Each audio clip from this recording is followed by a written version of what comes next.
শুনছো, একটা কথা বলবো। হ্যাঁ বলো, কি কথা? এমন ভাবে বলছো কেন? মনে হচ্ছে কোনো বড় খবর আছে। ব্যাপার কি তোমার? আরে কাল কি আছে, মনে আছে তো? কাল কিন্তু জামাই ষষ্ঠী। এ বাবা, কাল নাকি? আমি তো একেবারে ভুলেই গিয়েছিলাম। এ তো বিশাল ব্যাপার। হ্যাঁ, তুমি যে ভুলে যাবে তা আমি আগেই জানতাম, তাই আমি আগেই তোমাকে মনে করে দিলাম। হ্যাঁ, মনে করে তো ভালোই করেছো, কিন্তু একটা কথা বলো তো, তোমার বাবার বাড়িতে এবার কি আয়োজন হবে? আর আয়োজন, আমাদের বাড়ির অবস্থা তো তুমি জানোই ভালো করে। আরে না না, আমি আয়োজনের কথা বলিনি, তুমি খারাপ পেও না। তোমার বাবা মানুষটা খুবই ভালো, নিজের কষ্টের কথা কাউকেই বলেন না। হ্যাঁ ঠিকই বলেছো, কয়েকদিন আগে ফোনে কথা হচ্ছিল, গলাটা কেমন যেন ভার ভার শোনাচ্ছিল। হুম, বুঝতে পারলাম। আমারও তাই মনে হচ্ছে, মনে হয় কোনো চিন্তায় রয়েছেন তিনি। কাল গেলে ব্যাপারটা বুঝতে পারবো। ও হ্যাঁ, আরেকটা কথা, দেখো, আমি কিন্তু খাওয়া দাওয়ার জন্য যাচ্ছি না, আমি যাচ্ছি তোমার বাবার সাথে শুধু দেখা করতে। হ্যাঁ তা আমি জানি, তবে ইলিশ মাছ পেলে খেতে ভালোই লাগবে।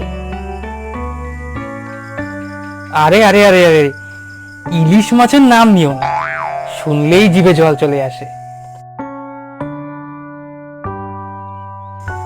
হায় রে কপাল, কাল তো আবার জামাই ষষ্ঠী, জামাইও আসবে, অথচ ঘরে তো কিছুই নেই।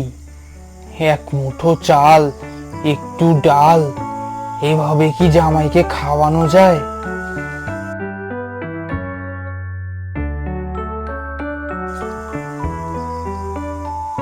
এ মা, এ তো দেখি 50 টাকা।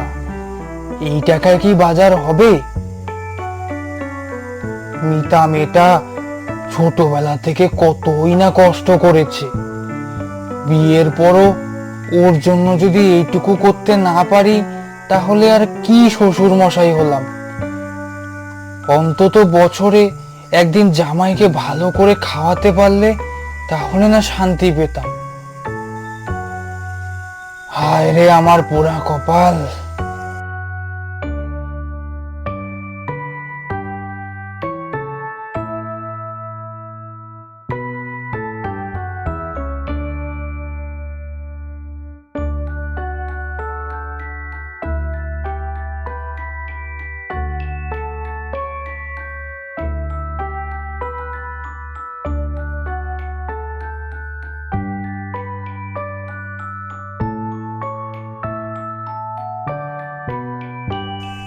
হ্যাঁ বলছি দাদা, ইলিশ মাছ কত করে গো?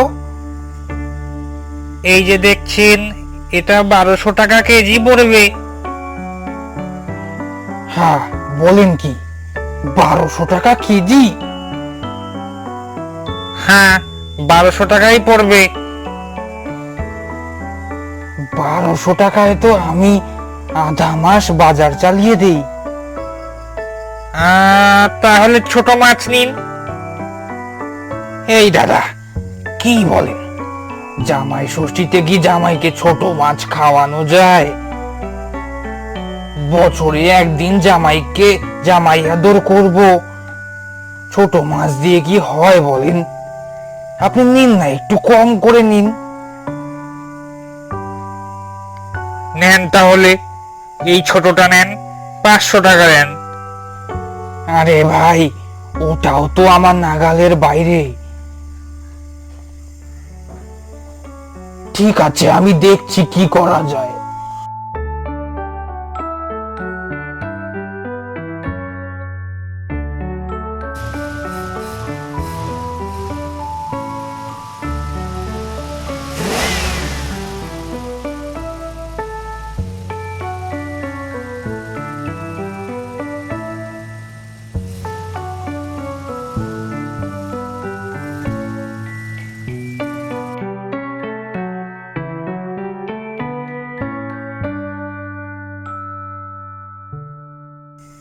হ্যাঁ, এসো বাবা এসো, তোমাদের জন্যই তো অপেক্ষা করছিলাম। বাবা, তোমাদের আসতে কোনো অসুবিধা হয়নি তো? না মা, কোনো রকম অসুবিধা হয়নি, আমরা ভালো মতো এসেছি। আপনারা কেমন আছেন বলেন? আচ্ছা বাবা, কেমন আছো তুমি? এই তো মা, ভালোই আছি। ভালো আছেন, কিন্তু মুখ দেখে তো মনে হচ্ছে না। আসলে কি, বয়স হয়েছে তো বাবা, তাই একটু ক্লান্ত লাগছে। না বাবা, আপনি যতই বলুন, আপনি কিছু লুকোচ্ছেন। আরে না না বাবা, কিচ্ছু লুকোচ্ছি না। তুমি সবকিছু বুঝে যাও কি হবে বলো তো? কারণ আমি আপনাকে অনেক দিন ধরেই চিনি।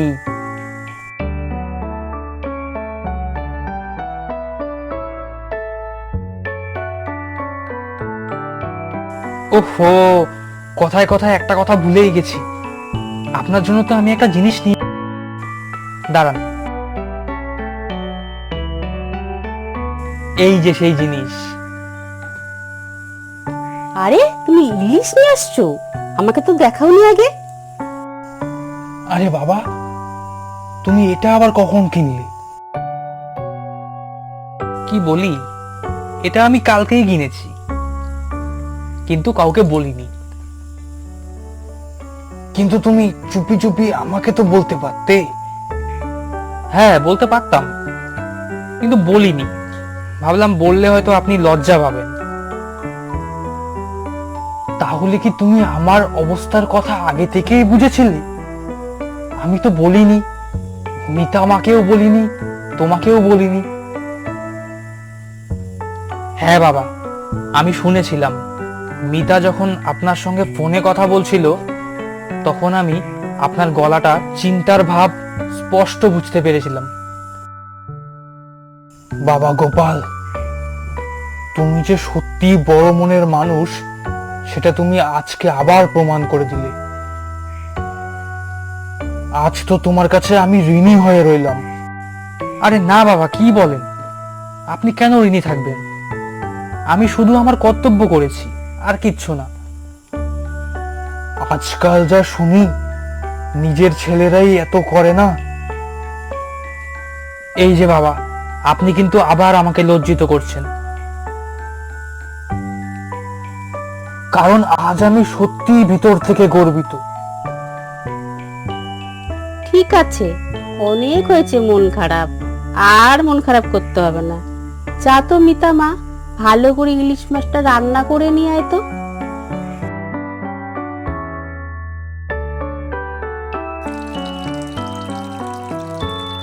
বাবা, ইলিশ মাছের গন্ধটা দারুণ বেরোচ্ছে না? আহ, কি আর বলি মা, কতদিন পর যে এমন গন্ধ পেলাম, জামাইয়ের দৌলতে আমি বলে বুঝাতে পারবো না।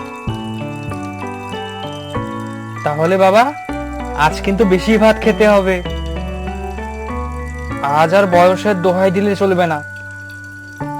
বয়স হয়েছে তো বাবা, ভাত বেশি খেতে পারি না। না, আপনি যাই বলেন, আজকে আপনাকে ভাত বেশি খেতেই হবে। বয়সের কথা আজকে আর শুনবো না। কি যে বলি, আজকের এই জামাই ষষ্ঠী আমি কোনোদিনও ভুলবো না। দেখেছো, তোমরা সকাল থেকে কেমন চিন্তায় ছিলে। হ্যাঁ মা, ঠিক বলেছিস। আর এখন মনে হচ্ছে পৃথিবীর সবচেয়ে সুখী মানুষ আমি। ঠিক বলেছেন বাবা, কারণ সুখ টাকায় নয়, সুখ থাকে মানুষের মধ্যে, শুধু সেটাকে খুঁজে নিতে হয়। হ্যাঁ বাবা, ঠিকই বলেছ।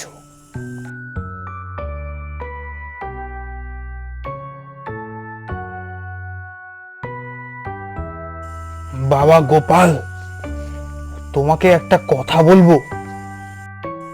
হ্যাঁ, বলুন না, কি কথা? গরিব হওয়া কিন্তু লজ্জার নয়, লজ্জার হলো মন গরিব হওয়া। হ্যাঁ, এটা একদম ঠিকই বলেছেন। আর একটা কথা, পরিবারের মানুষগুলো একসাথে থাকলে না সব কষ্টই সহজ হয়ে যায়। হ্যাঁ মা, তোরা দুজন সব সময় সুখে থাক আর ভালো থাক, তাহলে আমরাও ভালো থাকব। মা বাবা, এখন থেকে তোমরা আমাদের সঙ্গেই থাকবে। আমরা চারজন এখন একসঙ্গে একই বাড়িতে থাকবো।